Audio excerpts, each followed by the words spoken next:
ಕರ್ನಾಟಕ ಸರ್ಕಾರದ ಯೋಜನೆಯಂತೆ ಕುಕ್ಕೆ ಸುಬ್ರಹ್ಮಣ್ಯದಲ್ಲಿ ಸಪ್ತಪದಿ ಸರಳ ಸಾಮೂಹಿಕ ವಿವಾಹ ಕಾರ್ಯಕ್ರಮ ನಡೆಯಿತು.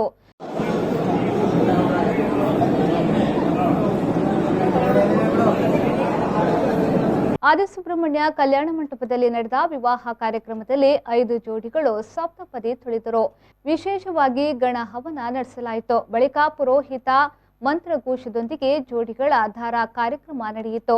ದೇವಸ್ಥಾನದ ವತಿಯಿಂದ ತಾಳಿ, ಸೀರೆ, ಧೋತಿ, ಸ್ಮರಣಿಕೆ ಪ್ರಸಾದ ನೀಡಿ ಹರಸಲಾಯಿತು. ವ್ಯವಸ್ಥಾಪನಾ ಸಮಿತಿ ಅಧ್ಯಕ್ಷ ಮೋಹನ್ ರಾಮ್ ಸುಳ್ಳಿ, ಪಿಜಿಎಸ್ಎನ್ ಪ್ರಸಾದ್, ಸದಸ್ಯರಾದ ಲೋಕೇಶ್ ಮುಂಡುಕಜೆ, ವನಚಾವೆ ಭಟ್, ಶೋಭಾ ಗಿರಿಧರ್, ಸ್ಕಂದ, ಮನೋಹರ್ ರೈ ಉಪಸ್ಥಿತರಿದ್ದರು.